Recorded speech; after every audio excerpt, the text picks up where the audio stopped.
really want to talk to the white people in the room on the question of what it will take to achieve equity. If you identify as a person of color, if you identify as black or brown, I want you to sit back in your seat for once during a discussion about race and equity. And if you identify for better or for worse as a white person, I want you to scoot forward a little bit if you would, and trust me while I talk to you a minute. The walk-up music, which we almost heard the refrain of, is the Gospel According to Stevie. That's Stevie Wonder if you don't know that tune, and shame on you if you don't. But the refrain goes like this. If you believe in things that you don't understand, then you suffer. Superstition ain't the way. So, fellow white people, if we're going to discuss and understand and roll up our sleeves on the question of equity, we have to start with ourselves.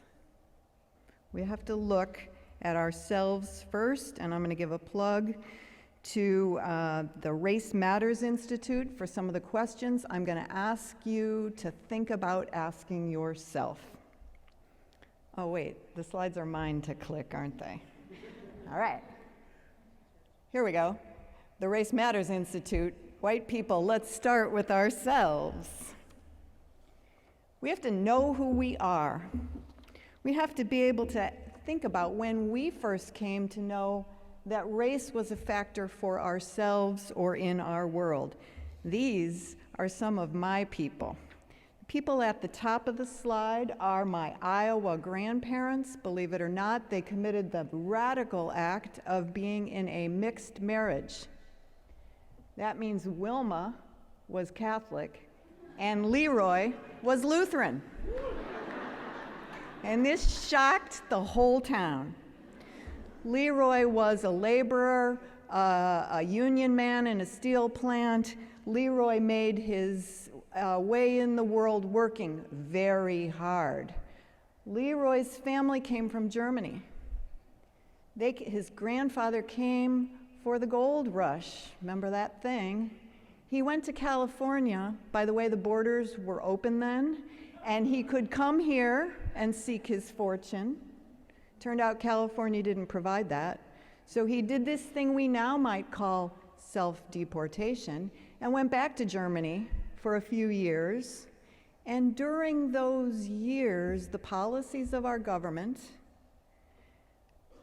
made available land in the Dakotas that soon became the farmstead of my grandfather's family. Land that belonged not to them, but belonged to indigenous and native nations long before the gold rush. The family on the bottom is my St. Louis grandparents. My grandfather, smiling smugly at you, was a strike breaker and a scab. His family too came from Germany, but he made his fortune walking across the picket line, getting a job with Southwestern Bell, which is now a part of the big conglomerate AT&T, being gifted a bunch of stock that divided and paid for that act.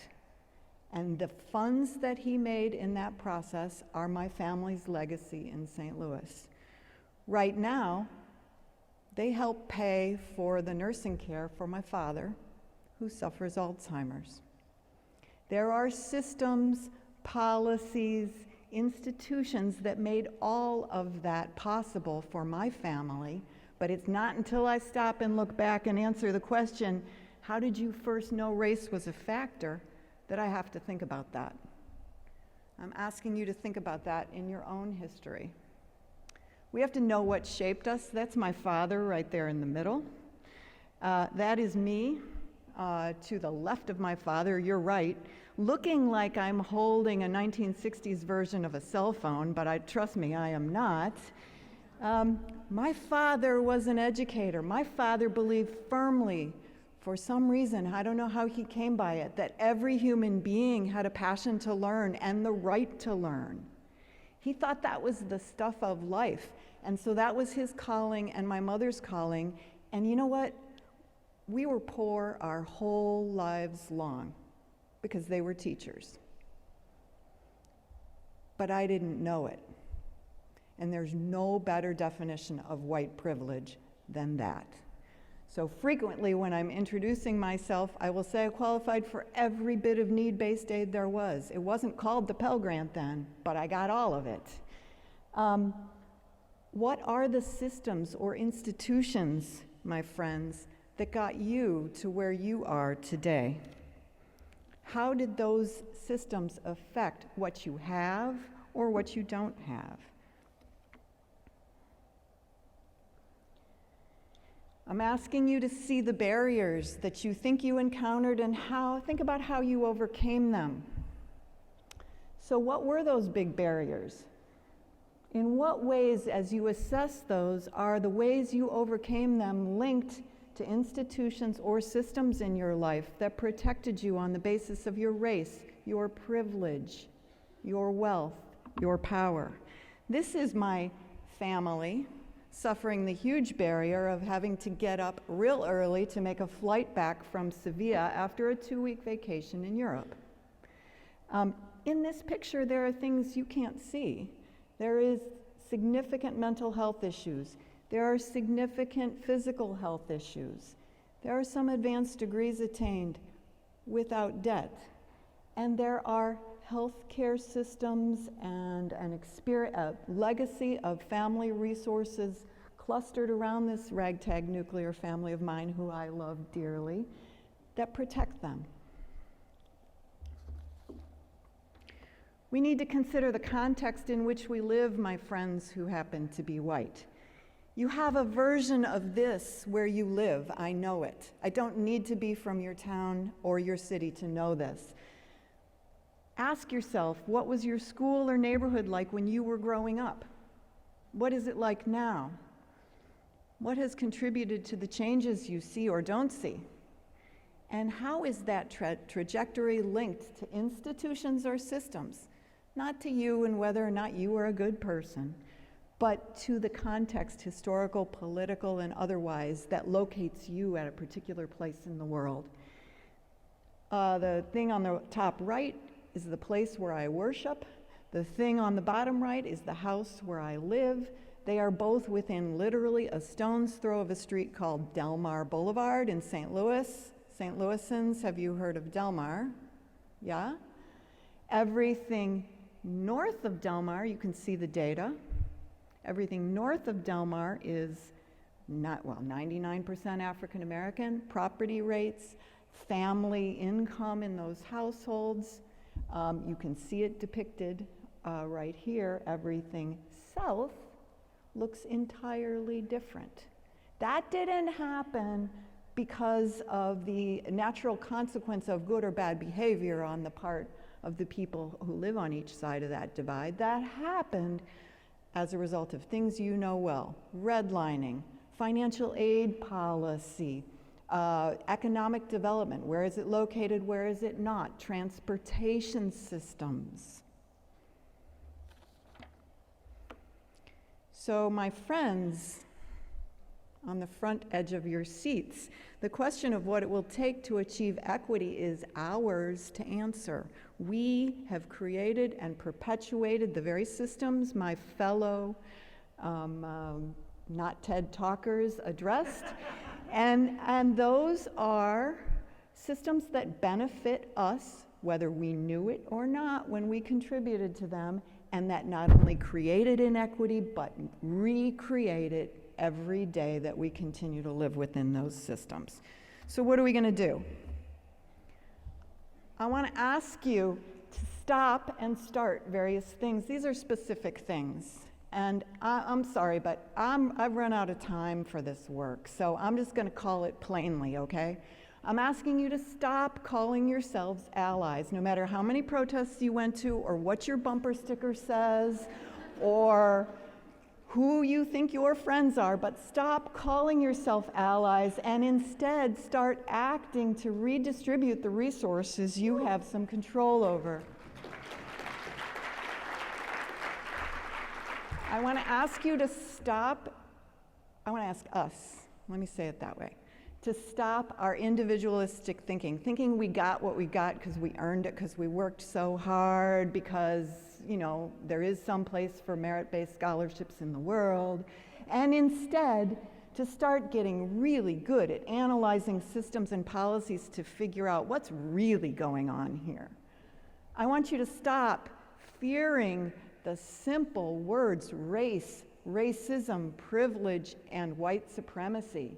You won't melt, you won't die, those are real things, and instead start interrupting and disrupting the status quo. We're in the rooms where this stuff goes on, and we're allowing business as usual and expressing every day our preference for the polite at the risk of the truth. I want to ask you to stop doubting that it's possible, please, and instead just start making it so. Equity is not an idea or an intention that you have. It's not what you meant to do. It's not an isolated action that you did once. It's not the latest safe word that you can go to when people are getting too close to the truth about whiteness. We're all doing it. It's much safer to say equity than to say those other scary words that make clear what kind of equity we're describing. Equity is measurable, tangible results from the actions of systems and policies. To achieve equity requires aligning our intentions with our actions and our resources. So use your power.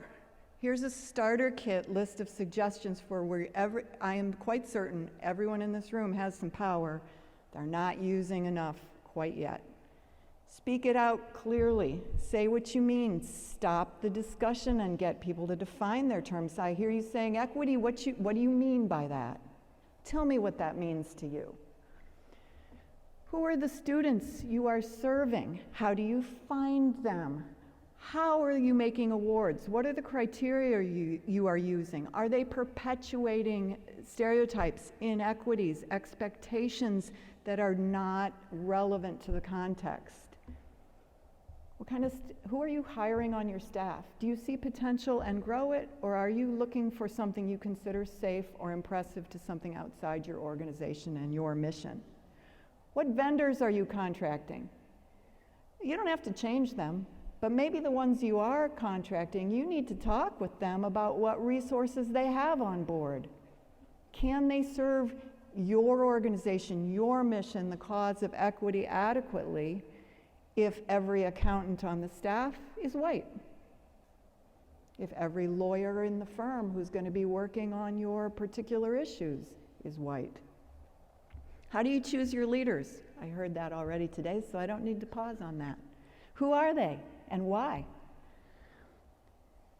What policies are you challenging, and on what policies are you woefully silent? How are you allocating your resources, and are you sharing your outcomes, disaggregated by race, disaggregated by every other characteristic that is an equity characteristic? Are you sharing those outcomes so that the community that makes your work possible can hold you accountable for getting it done? Finally, back to not quite superstition, but now understanding those systems and what we can do about it in our place of whiteness, I'm going to go straight to your heart and say that to achieve equity really requires way down in here you believing with every fiber of your being that it's not only possible, but if that you don't do it, no one will. It's not just about superstition, it's about a profound belief, and I bring you that message because it was my father who named me Faith. Thank you.